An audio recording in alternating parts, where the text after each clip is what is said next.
सुखदेव जी कहते हैं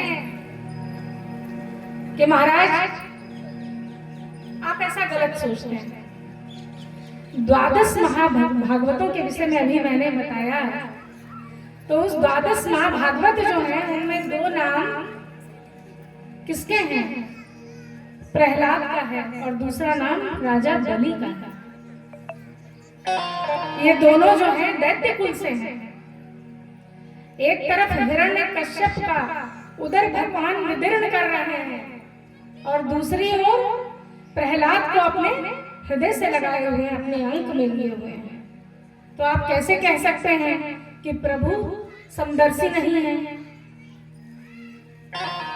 परीक्षित कहते हैं कि महाराज प्रहलाद पर प्रभु ने कैसे कृपा की, इसको विस्तार से समझाइए।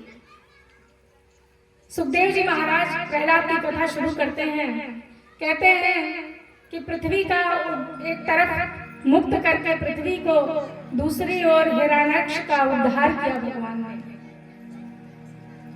हिरण्याक्ष का उद्धार हुआ तो हिरण्यकश्यप के मन में प्रभु के प्रति बैर भाव ने जन्म लिया और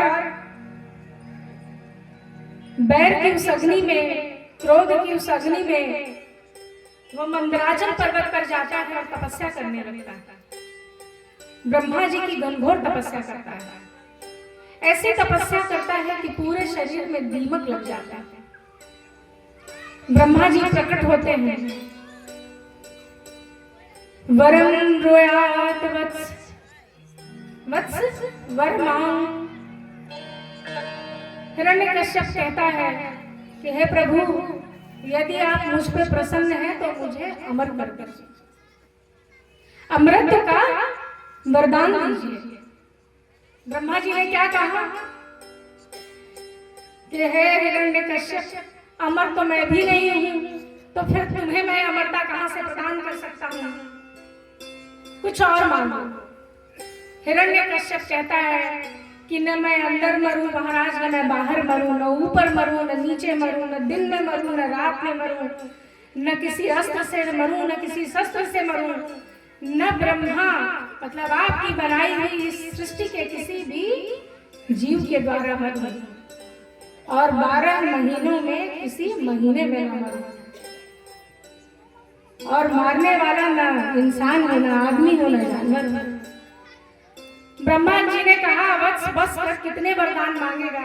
आज तक तो इतने वरदान किसी ने मांगे नहीं थे, न कितने वरदान किसी के फलीभूत हुए। कहा अगर आप प्रसन्न हैं तो बस मुझे यही वरदान दीजिए। ब्रह्मा जी ने कहा कि इतने सारे वरदान तो मैं देता नहीं हूं, लेकिन तूने बड़ी घनघोर तपस्या की है, इसलिए जा तेरा ये मनोरथ पूर्ण हो। ब्रह्मा जी से वरदान प्राप्त करके सबसे पहला काम वो क्या करता है? स्वर्ग पे चढ़ाई कर देता है, इंद्र का सिंहासन छीन लेता है, सारे देवताओं को बंदी बना लेता है, इंद्र को लेकर आता है, बांधकर झाड़ू लगवाता है, वरुण से पानी भरवाता है, सारे देवता त्राह त्राह करने लगते हैं और प्रभु की शरण में जाकर के उनके चरण को पकड़ लेते हैं कि प्रभु अब उद्धार कीजिए। प्रभु कहते हैं अभी समय नहीं आया है, प्रतीक्षा कीजिए, समय आने पर ही उद्धार होगा। इधर हिरण्यकश्यप के यहाँ परम भक्त प्रहलाद का जन्म होता है। प्रहलाद बचपन से ही जो है वो बहुत ही तपसी स्वभाव के, इंद्रिय निग्रह वाले, राजा का पुत्र होते हुए भी कोई कामना नहीं, कोई तृष्णा नहीं, बैरागी स्वभाव है। जैसे ही थोड़े बड़े होते हैं उनको गुरुकुल में पढ़ने के लिए भेजा जाता है, और गुरुकुल का नाम क्या होता है? दानव विश्वविद्यालय। हिरण्यकश्यप दानव विश्वविद्यालय, और गुरु जी का नाम क्या होता है? श्री खंड जी, श्री खंड अमर उनके गुरु होते हैं। शिक्षा दीक्षा प्रहलाद की शुरू होती है। कुछ दिनों के बाद घूमता फिरता हिरण्यकश्यप विश्वविद्यालय में आता है बच्चों से मिलने के लिए, खास तौर पर प्रहलाद से मिलने के लिए, और बुलाता है, अपने गोद में बिठाता और पूछता है कि ये बताओ पुत्र कि तुमने अब तक अपने गुरु जी से क्या सीखा? स्वाध्याय काल में जब तुम ये स्वाध्याय कर रहे हो, इसमें सबसे उत्तम बात क्या सीखा तुमने? प्रहलाद कहते हैं पिताजी मैंने बहुत ही बढ़िया पाठ सीखा है। कहते हैं अच्छा क्या सीखा? कहते हैं कि ये गृहस्थ जीवन अंधकूप के समान है। कुएं में कोई गिर जाए तो बच सकता है। क्यों? कुएं में पानी होता है और जब पानी भरने लोग आएंगे तो उसको देख करके उसको निकाल लेंगे, बचा लेंगे। तो कुएं में पड़ा हुआ व्यक्ति तो बच सकता है, लेकिन अंधकूप कौन से हैं? जो जंगल में वीराने में कुएं हैं, जिनमें जंगल में झाड़ लटकी हुई है, पानी सूख चुका है, उधर कोई आता जाता नहीं, लोग दूर से ही निकल जाते हैं। ऐसे अंधकूप की भांति गृहस्थ का जीवन है। हिरण्यकश्यप की आंखें फैल जाती हैं कि ये कैसी बातें कर रहा है मेरा पुत्र। कहते हैं कि इस अंधकूप में गिरने के बाद भी जो ये रोटी कपड़ा और ये जो जंजाल है गृहस्थों का, हम अपने तो गृहस्थ जीवन में इन जंजालों में पिसते हुए अपना जीवन काटते ही हैं, हम अपने आने वाली पीढ़ियों को भी इसी में झोंक देते हैं। इसलिए एक ही कर्म है, वो क्या है? वो श्री कृष्ण नाम का संकीर्तन किया जाए, प्रभु के पाद पद्मों का स्मरण किया जाए, उनके चरण कमलों का ध्यान किया जाए। गोद में लिए हुए हिरण्यकश्यप को ऐसे त्याग देता है, ऐसे झटक देता है जैसे आकाशीय बिजली छू गई है।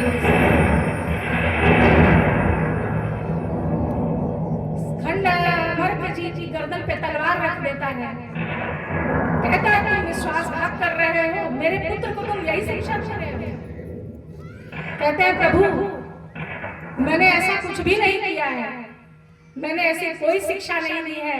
आपके दिशा निर्देश के अनुसार छल, प्रपंच, झूठ और जितने प्रकार की मायावी विद्याएं दैत्यों को सिखाई जानी चाहिए, वही सब मैं सिखाने का प्रयास करता हूँ। मैं सारे बच्चों को वही शिक्षा दे रहा हूँ और मैं एक ही शिक्षा दे रहा हूँ, मैं अलग से कोई शिक्षा नहीं दे रहा हूँ। कहते हैं कि लगता है कोई शत्रु खेमे से प्रवेश कर गया है, कोई विष्णु का गुप्तचर आ गया है जो हमारे पुत्र को ऐसी शिक्षा दे रहा है। आप इसका विशेष ध्यान रखिए और इसको अच्छे से दैत्य धर्म में निष्ठित कीजिए। उसके जाने के बाद संडामर्क जी प्रहलाद को बहुत फटकारते हैं, डांटते हैं और विविध प्रकार की आज्ञाएं देते हैं। फिर कुछ दिन बीत जाता है। एक दिन संडामर्क जी प्रहलाद को लेकर उनके घर आते हैं।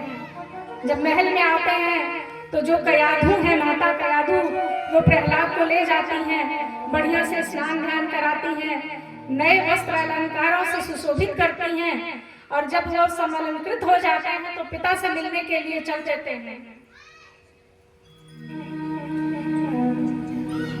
वैष्णव थे, प्रभु के भक्त थे, एक दिव्य ऊर्जा थी, एक अलग ही आभा थी प्रहलाद में। उनके अंदर से उठने वाली सुगंध जो थी, उससे कहीं ना कहीं हिरण्यकश्यप क्या होता है? प्रभावित होता है। जैसे प्रहलाद को देखता है, उठा लेता है गोद में और उनको हृदय से लगा लेता है और फिर पूछने लगता है कि पुत्र ये बताओ कि अब तुमने क्या सीखा? कहते हैं 9 प्रकार की नीतियां सीखी। अच्छा, बड़े प्रसन्न होते हैं हिरण्यकश्यप कि लगता है कुछ सुधार हुआ है, राज की नीतियां, राजा का पुत्र है, इस बार कुछ अच्छा सीख कर आया है। गोद में ले लेते हैं, कहते हैं सुनाओ पुत्र क्या सीख कर आया है? श्रवणम कीर्तनम विष्णु स्मरणम पाद सेवनम। क्या कहते हैं? श्रवणम कीर्तनम विष्णु स्मरणम पाद सेवनम अर्चनम वंदनम दास्यम साख्य आत्मनिवेदनम इति पुंसार्पिता विष्णु भक्तिश्च च नवलक्षणा क्रियते भगवत्याधा तन्मन्येधेतमुत्तमम्। नवधा भक्ति सीखी है पिताश्री, नवधा भक्ति प्रकाश डाले कि श्रवण कौन कर रहा है। नवधा भक्ति के सबसे अच्छे उदाहरण परीक्षित जी महाराज श्रवण कर रहे हैं। भक्ति का सबसे बड़ा प्रकार, सबसे श्रेष्ठ भक्ति ये भी श्रवण करते हैं और मुक्त हो जाते हैं परीक्षित जी। संकीर्तन कौन कर रहा है? सुखदेव जी महाराज संकीर्तन करके परम पद को प्राप्त हो रहे हैं। स्मरण कौन कर रहा है? मन में सारे ज्ञान अपने स्मरण से मन में कौन पैदा कर ले रहा है? प्रहलाद जी महाराज। स्मृति न होती, पूर्व जन्म की स्मरण न होता तो दैत्य कुल में पैदा होकर, दानव विश्वविद्यालय में पढ़कर, हिरण्यकश्यप जैसे राक्षस का पुत्र होकर प्रभु की इतनी बड़ी जो भक्ति है, जो ज्ञान है, उनके हृदय में कैसे प्रकट होता। स्मरणम कीर्तनम श्रवणम पाद सेवन। पाद सेवन कौन करते हैं बताइए? पाद सेवन प्रभु का कौन करता है? लक्ष्मी जी पाद सेवन लक्ष्मी जी करती हैं। अर्चन करते हैं पृथु राजा, और वंदन कौन करते हैं? अक्रूर जी। जब भगवान को लेने जाते हैं तो मन ही मन वंदना करते हैं कि हे प्रभु अपने पाद पद्मों को छू लेने देना हमें। मैं इस योग्य तो नहीं हूँ, लेकिन फिर भी प्रभु अपने चरणों में हमें स्थान दे देना। दास से भाव से प्रभु की भक्ति करने वाला हनुमान जी से बड़ा इस धराधाम पे कोई नहीं हुआ। और सखा कौन थे प्रभु के? सखा कौन थे? अर्जुन। सखा भाव में पाया और जीवन मुक्त हो गए। आत्मनिवेदन, अपना सब कुछ प्रभु के चरणों में निवेदित कर दिया राजा बलि ने। तो 9 प्रकार की भक्ति, नवधा भक्ति बहुत ही सुंदर ढंग से हिरण्यकश्यप के सामने प्रहलाद जी रखते हैं। हिरण्यकश्यप ने तलवार निकाल फिर से गुरुदेव के गर्दन पे रख दिया। गुरुदेव थर-थर कांपने लगे, कहे महाराज तनिक ठहरिए तो सही, आप खुद सोचिए कि इसकी ऐसी मति क्यों है। प्रभु इसकी मति इसलिए ऐसी है क्योंकि कहीं न कहीं ये विष्णु का भक्त है, और जिसके अंदर कृष्ण नाम का, विष्णु नाम का कीड़ा एक बार लग जाए उसका कोई उपचार इस जगत में नहीं है। हिरण्यकश्यप को उनकी बात सही प्रतीत होती है। वो पूछते हैं कि अच्छा बताओ पुत्र, तुम्हें ये सब किसने सिखाया? कहते हैं कि प्रभु की माया देखकर मुझे हंसी आती है कि प्रभु की ऐसी माया है कि गृहस्थ जीवन में अपने घर को कोई छोड़ना नहीं चाहता। घर को छोड़ना चाहता है कोई?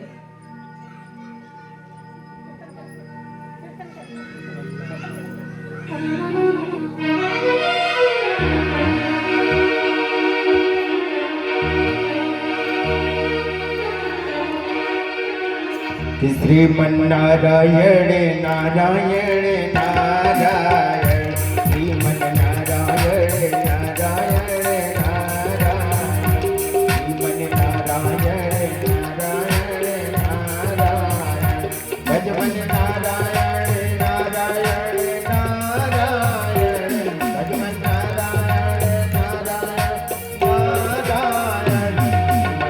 नारायण नारायण,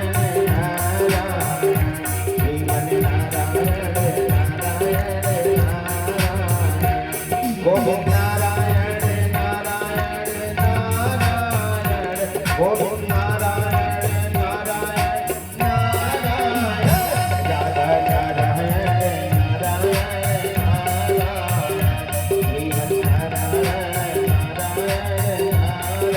नारायण।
चाहते कि आप कुछ और सुने, शांति होती तो कुछ और भी सुनते, इसलिए मैंने सोचा कि संकीर्तन कर लिया जाए।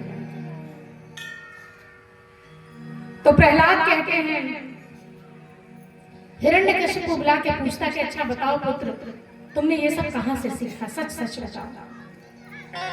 कहते हैं कि जो गृहस्थ हैं, जो घर में रहते हैं, वो अपने घर को पकड़ कर ऐसे बैठे हुए हैं कि अपने घर से वो निकलना नहीं चाहते हैं, छोड़ना ही नहीं चाहते अपने घर को। उनकी बुद्धि बड़े भाग्य से प्रभु की ओर उन्मुख होती है। अन्यथा इस गृहस्थ जीवन में सब अंध परंपरा में एक दूसरे के पीछे पीछे ही चलते चले जा रहे हैं। उदाहरण देते हैं कि एक रेखा में कुछ अंधे लाइन लगाकर खड़े हुए हैं, सब लाइन से चल रहे हैं, एक सीधी रेखा में आगे एक खाई आती है, एक अंधा उसमें जा करके गिर जाता है। जब गिरता है तो आवाज आती है, तो जो पीछे अंधे लाइन में खड़े हैं पूछते हैं क्या हुआ भाई, मेरा रास्ता सही नहीं है क्या? अब जो गिरा है वो क्या सोच रहा है? सोचता है कि मैं ही क्यों अकेले इसमें गिरूं। कहता नहीं नहीं, कोई दिक्कत नहीं, आ जाओ, सब बढ़िया है। दूसरा गिरता है, आवाज आती है फिर से, सब कान खड़े कर लेते, क्या भाई क्या हुआ? अरे कुछ नहीं, बहुत मजे में आओ। कतार में खड़े एक के बाद एक जितने भी सारे अंधे हैं सब उस खाई में गिर जाते हैं। तो कहते हैं कि गृहस्थ जीवन वैसे ही है, यहाँ से कोई निकलना भी चाहे तो आगे वाला निकलने नहीं देगा, वो माया में बांधे रहेगा। अपने जितने जंजाल में जीवन जिया है उतने ही जंजाल में वो जीवन जीना चाहता है कि उसके आगे की पीढ़ियां भी उसी जंजाल में उलझी रहे, लगी रहे। वो समझ जाता है हिरण्यकश्यप कि ये जो है विष्णु का भक्त है, ये कृष्ण का भक्त है, और कहता है कि इससे पहले कि सबके बीच ये रोग लगे, सबको ये रोग लग जाए, इसको खत्म कर दिया जाए। और प्रहलाद के ऊपर अत्याचार शुरू हो जाते हैं। कभी उन्हें अग्नि में जलाया जाता है, कभी उन्हें पर्वत से गिराया जाता है, कभी उन्हें विष दिया जाता है, कई कई दिनों तक भूखा रखा जाता है। इतनी प्रताड़नाएं हैं कि जिसका कोई अंत ही नहीं है। भगवान कहाँ खोए हैं? भगवान के भक्त पे इतना अत्याचार हो रहा है। बहुत एक अच्छा किशोरी जी महाराज भजन गाए, मुझे बहुत अच्छा लगता है। हम चाहते हैं कि आप भी उसको सुनिए।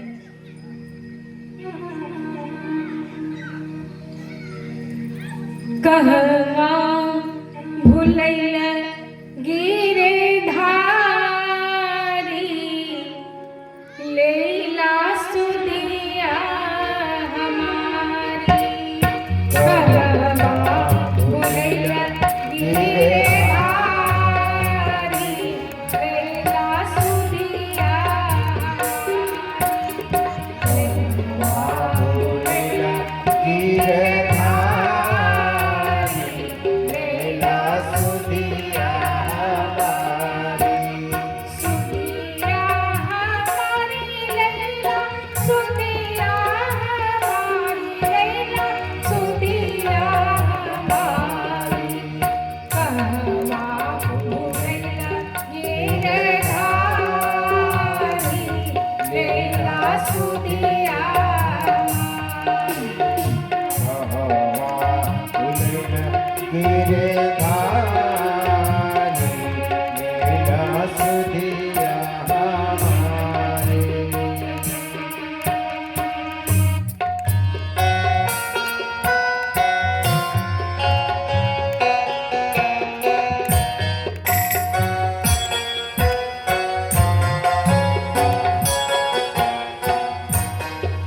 भूलैया गिरधारी लैला सुदिया मारी। लीला गिरधारी लीला सुधिया हमारे।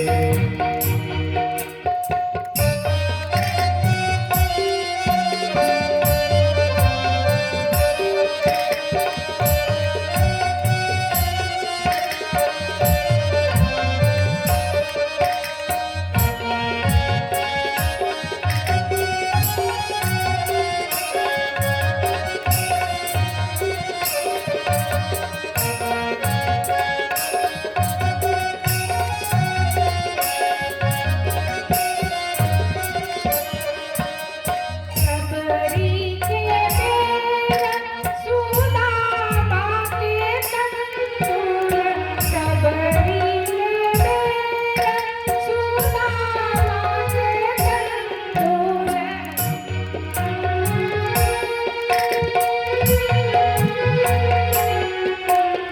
सबरी के बेर सुदामा के तंदूर। लैला बिनही बिचारी लैला सुदिया मारी।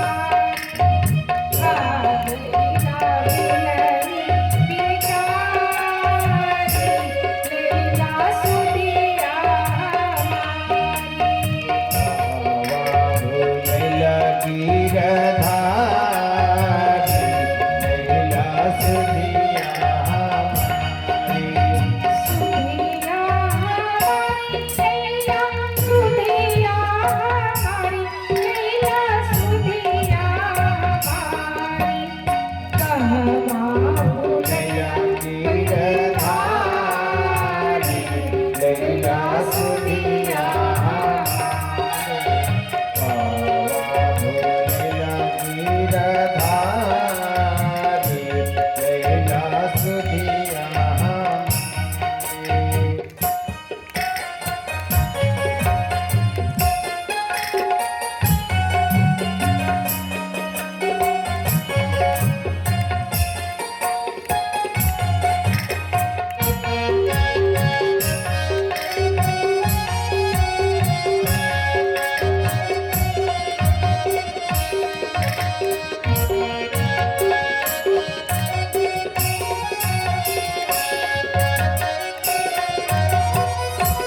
सब भगतन की हर रही है। सब भगतन की हर रही है। सब भगतन की हर रही है। भवसागर से उबारी लैला सुदिया हमारी। भवसागर